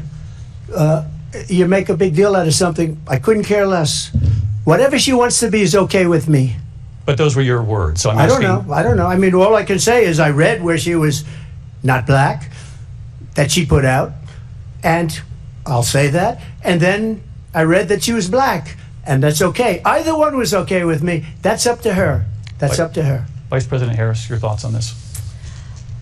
I think it's, I mean, honestly, I think it's a tragedy that we have someone who wants to be president who has consistently, over the course of his career, attempted to use race to divide the American people. You know, I do believe that the vast majority of us know that we have so much more in common than what separates us, and we don't want this kind of approach that is just constantly trying to divide us, and especially by race. And let's remember how Donald Trump started. He was land, he owned buildings, and he was investigated because he refused to rent property to black families. Let's remember, this is the same individual who took out a full-page ad in the New York Times calling for the execution of 5 young black and Latino boys who were innocent, the Central Park 5. Took out a full-page ad calling for their execution. This is the same individual who spread birther lies about the first black president of the United States. And I think the American people want better than that, want better than this, want someone who understands, as I do, I travel our country. We see in each other a friend. We see in each other a neighbor. We don't want a leader who is constantly trying to have Americans point their fingers at each other. I meet with people all the time who tell me, can we please just have discourse about how we're going to invest in the aspirations and the ambitions and the dreams of the American people? Knowing that regardless of people's color or the language their grandmother speaks, we all have the same dreams and aspirations and want a president who invests in those, not in hate and division. Vice President Harris, thank you. Lindsay? President Trump, this is now your 3rd time. This is the most divisive presidency in the history of our country. There's never been anything like it. They're destroying our country, and they come up with things like what she just said. Going back many, many years, well, a lot of people, including Mayor Bloomberg, agreed with me on the Central Park 5. They admitted, they said, they pled guilty. And I said, well, if they pled guilty, they badly hurt a person, killed a person ultimately. And if they pled guilty, then they pled, we're not guilty. But this is a person that has to stretch back years, 40, 50 years ago, because there's nothing now. I built one of the greatest economies in the history of the world, and I'm going to build it again. It's going to be bigger, better, and stronger. But they're destroying our economy. They have no idea what a good economy is. Their oil policies, every single policy. And remember this, she is Biden. You know, she's trying to get away from Biden. I don't know the gentleman, she says. She is Biden. The worst inflation we've ever had, a horrible economy because inflation has made it so bad, and she can't get away with that. Thank you. Your time is up, Lindsay. I want to respond to that, though. I want to just respond briefly. Clearly, I am not Joe Biden, and I am certainly not Donald Trump. And what I do offer is a new generation of leadership for our country. One who believes in what is possible, one who brings a sense of optimism about what we can do instead of always disparaging the American people.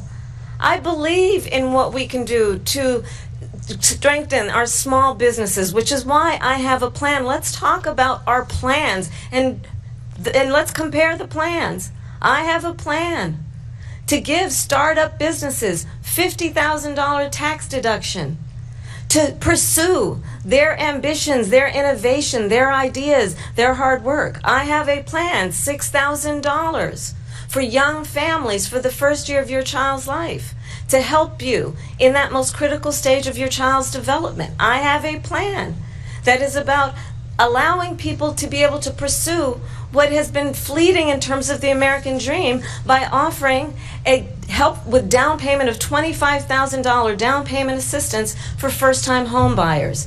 That's the kind of conversation, I believe, David, that people really want tonight, as opposed to a conversation that is constantly about belittling and name-calling. Let's turn the page Vice President and move Harris, forward. thank you. Let's turn to policy. President Let's Trump, turn back we to have policy. to move on. President Trump. Let's turn to policy, She has please. a plan to defund the police. She has a plan to confiscate everybody's gun. President Trump, she we has do a have to plan move to on to not other allow issues. fracking in Pennsylvania or anywhere else. Okay. That's you, what her President. plan is until just recently. I just need Lindsey, to go ahead. respond. President Trump, No, the President former Trump. president has said No, I'm something sorry. twice that I need to No, respond to. I'm sorry. I We're just gonna need to move respond on, Vice one President time Harris. to what he President has said Trump, this multiple is times. now your Yes. third time running for president. You have long vowed to repeal and replace the Affordable Care Act, also known as Obamacare. You have failed to accomplish that. You now say you're going to keep Obamacare, quote, unless we can do something much better. Last month you said, quote, we're working on it. So tonight, 9 years after you first started running, do you have a plan, and can you tell us what it is? Obamacare was lousy health care, always was. It's not very good today. And what I said, that if we come up with something, and we are working on things, we're going to do it and we're going to replace it. But remember this, I inherited Obamacare because Democrats wouldn't change it. They wouldn't vote for it. They were unanimous. They wouldn't vote to change it. If they would have done that, we would have had a much better plan than Obamacare. But the Democrats came up. They wouldn't vote for it. I had a choice to make when I was president. Do I save it and make it as good as it can be, never going to be great, or do I let it rot? And I felt I had an obligation, even though politically it would have been good to just let it rot and let it go away. I decided, and I told my people, the top people, and they're very good people. I have a lot of good people in that administration. We read about the bad ones. We had some real bad ones too, and so do they. They have really bad ones. The difference is they don't get rid of them. But let me just explain. I had a choice to make. Do I save it and make it as good as it can be, or do I let it rot? And I saved it. I did the right thing. But it's still never going to be great, and it's too expensive for people. And what we will do is we're looking at different plans. If we can come up with a plan that's going to cost our people, our population, less money and be better health care than Obamacare, then I would absolutely do it. But until then, I'd run it as good as it can be run. So just a yes or no, you still do not have a plan? I have concepts of a plan. I'm not president right now. But if we come up with something, I would only change it if we come up with something that's better and less expensive. And there are concepts and options we have to do that. And you'll be hearing about it in the not too distant future. Vice President Harris, in 2017, you supported Bernie Sanders' proposal to do away with private insurance and create a government-run healthcare system. 2 years later, you proposed a plan that included a private insurance option. What is your plan today? Well, first of all, I absolutely support, and over the last 4 years as vice president, private health care options. But what we need to do is maintain and grow the Affordable Care Act. But I'll get to that, Lindsay. I just need to respond to a previous point that the former president has made. I've made very clear my position on fracking. And then this business about taking everyone's guns away. Tim Walz and I are both gun owners. We're not taking anybody's guns away. So stop with the continuous lying about this stuff. As it relates to the Affordable Care Act, understand, just look at the history to know where people stand. When Donald Trump was president, 60 times he tried to get rid of the Affordable Care Act. 60 times. I was a senator at the time when I will never forget the early morning hours when it was up for a vote in the United States Senate, and the late, great John McCain who you have disparaged as being, you don't like him, you said at the time, because he got caught. He was an American hero. The late, great John McCain, I will never forget that night, walked onto the Senate floor and said, no, you don't. No, you don't. No, you don't get rid of the Affordable Care Act. You have no plan. And what the Affordable Care Act has done is eliminate the ability of insurance companies to deny people with pre-existing conditions. I don't have to tell the people watching tonight, you remember what that was like? Remember when an insurance company could deny if a child had asthma, if someone was a breast cancer survivor, if a grandparent had diabetes? And thankfully, as I've been vice president and we over the last 4 years have strengthened the Affordable Care Act, we have allowed for the first time Medicare to negotiate drug prices on behalf of you, the American people. Donald Trump said he was going to allow Medicare to negotiate drug prices. He never did. We did. And now we have capped the cost of insulin at $35 a month. Since I've been vice president, we have capped the cost of prescription medication for seniors at $2,000 a year. And when I am president, we will do that for all people, understanding that the value I bring to this is that access to health care should be a right and not just a privilege of those who can afford it. And the plan has to be to strengthen the Affordable Care Act, not get rid of it. Vice President Harris, in terms of where Donald Trump stands on that. I want to move to an issue that's important for a lot of... She made a mistake. At number one, John McCain fought Obamacare for 10 years. But it wasn't only him. It were all of the Democrats that kept it going. And you know what? We can do much better than Obamacare. Much less money. But she won't improve private insurance for people, private medical insurance.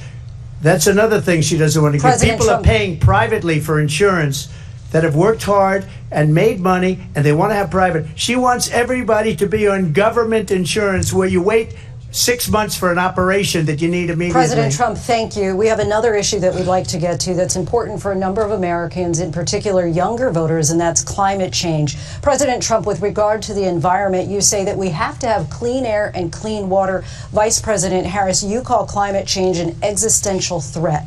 The question to you both tonight is, what would you do to fight climate change? And Vice President Harris, we'll start with you. 1 minute for you each. Well, the former president had said the climate change is a hoax. And what we know is that it is very real. You ask anyone who lives in a state who has experienced these extreme weather occurrences, who now is either being denied home insurance or is being jacked up. You ask anybody who has been the victim of what that means in terms of losing their home, having nowhere to go. We know that we can actually deal with this issue. The young people of America care deeply about this issue. And I am proud that as vice president over the last 4 years, we have invested $1 trillion in a clean energy economy, while we have also increased domestic gas production to historic levels. We have created over 800,000 new manufacturing jobs while I have been vice president. We have invested in clean energy to the point that we are opening up factories around the world. Donald Trump said he was going to create manufacturing jobs. He lost manufacturing jobs. And I'm also proud to have the endorsement of the United Auto Workers and Sean Fain, who also know that part of building a clean energy economy includes investing in American-made products, American automobiles. It includes growing what we can do around American manufacturing and opening up auto plants, not closing them like happened under Donald Trump. Vice President Harris, thank you. That didn't happen under Donald Trump. Let me just tell you, they lost 10,000 manufacturing jobs this last month. It's going, they're all leaving. They're building big auto plants in Mexico, in many cases owned by China. They're building these massive plants, and they think they're going to sell their cars into the United States because of these people. What they have given to China is unbelievable. But we're not going to let that. We'll put tariffs on those cars so they can't come into our country, because they will kill the United Auto Workers and any auto worker, whether it's in Detroit or South Carolina or any other place. What they've done to business and manufacturing in this country is horrible. We have nothing because they refuse. You know, Biden doesn't go after people because supposedly China paid him millions of dollars. He's afraid to do it. Between him and his son, They get all this money from Ukraine. They get all this money from all of these different countries. And then you wonder, why is he so loyal to this one, that one, Ukraine, China? Why is he? Why did he get $3.5 million from the mayor of Moscow's wife? Why did she pay him $3.5 million? This is a crooked administration, and they're selling our country down the tubes. President Trump, thank you. Thank you. We'll be right back with closing statements from both of our candidates. An historic night, this ABC News presidential debate from Philadelphia. Back in a moment.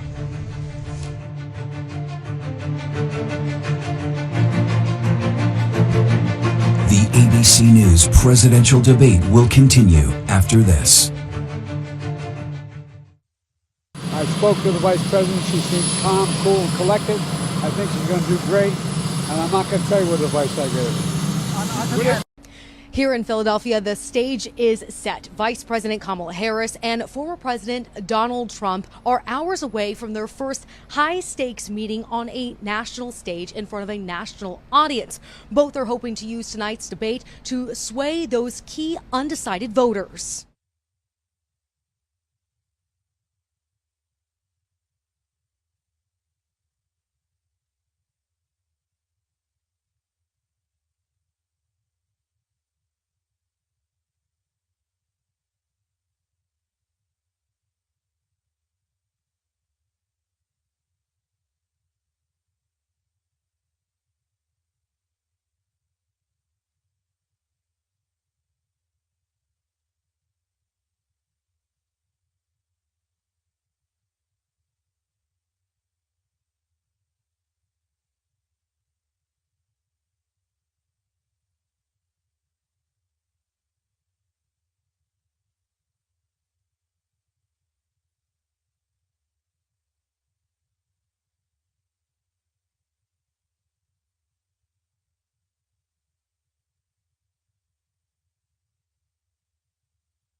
Center in Philadelphia, Pennsylvania. Here again, David Muir and Lindsay Davis. Welcome back tonight. The time has come for closing statements, and Vice President Harris, we begin with you. So I think you've heard tonight two very different visions for our country. One that is focused on the future, and the other that is focused on the past, and an attempt to take us backward. But we're not going back. And I do believe that the American people know we all have so much more in common than what separates us. And we can chart a new way forward. And a vision of that includes having a plan, understanding the aspirations, the dreams, the hopes, the ambition of the American people, which is why I intend to create an opportunity economy, investing in small businesses, in new families, in what we can do around protecting seniors, what we can do that is about giving hardworking folks a break and bringing down the cost of living. I believe in what we can do together that is about sustaining America's standing in the world and ensuring that we have the respect that we so rightly deserve, including respecting our military and ensuring we have the most lethal fighting force in the world. I will be a president that will protect our fundamental rights and freedoms, including the right of a woman to make decisions about her own body and not have her government tell her what to do. I'll tell you, I started my career as a prosecutor. I was a DA, I was an attorney general, a United States senator, and now vice president. I've only had one client, the people. And I'll tell you, as a prosecutor, I never asked a victim or a witness, are you a Republican or a Democrat? The only thing I ever asked them, are you okay? And that's the kind of president we need right now. Someone who cares about you and is not putting themselves first. I intend to be a president for all Americans and focus on what we can do over the next 10 and 20 years to build back up our country by investing right now in you, the American people. Vice President Harris, thank you. President Trump? So she just started by saying she's going to do this, she's going to do that, she's going to do all these wonderful things. Why hasn't she done it? She's been there for 3.5 years. They've had 3.5 years to fix the border. They've had 3.5 years to create jobs and all the things we talked about. Why hasn't she done it? She should leave right now, go down to that beautiful White House, go to the Capitol, get everyone together and do the things you want to do, but you haven't done it and you won't do it because you believe in things that the American people don't believe in. You believe in things like we're not going to frack, we're not going to take fossil fuel, we're not going to do things that are going to make this country strong, whether you like it or not. Germany tried that, and within 1 year, they were back to building normal energy plants. We're not ready for it. We can't sacrifice our country for the sake of bad vision. But I just ask one simple question. Why didn't she do it? We're a failing nation. We're a nation that's in serious decline. We're being laughed at all over the world. All over the world, they're laughed. I know the leaders very well. They're coming to see me. They call me. We're laughed at all over the world. They don't understand what happened to us as a nation. We're not a leader. We don't have any idea what's going on. We have wars going on in the Middle East. We have wars going on with Russia and Ukraine. We're going to end up in a third world war, and it'll be a war like no other because of nuclear weapons, the power of weaponry. I rebuilt our entire military. She gave a lot of it away to the Taliban. She gave it to Afghanistan. What these people have done to our country, and maybe toughest of all, is allowing millions of people to come into our country. Many of them are criminals, and they're destroying our country. The worst president, the worst vice president in the history of our country. President Trump, thank you. And that is our ABC News presidential debate from here in Philadelphia at the National Constitution Center. I'm Lindsay Davis. And I'm David Muir. Thank you for watching here in the U.S. and all over the world, and from all of us here at ABC News. Good night. Thank you both. Thank you. Thank you.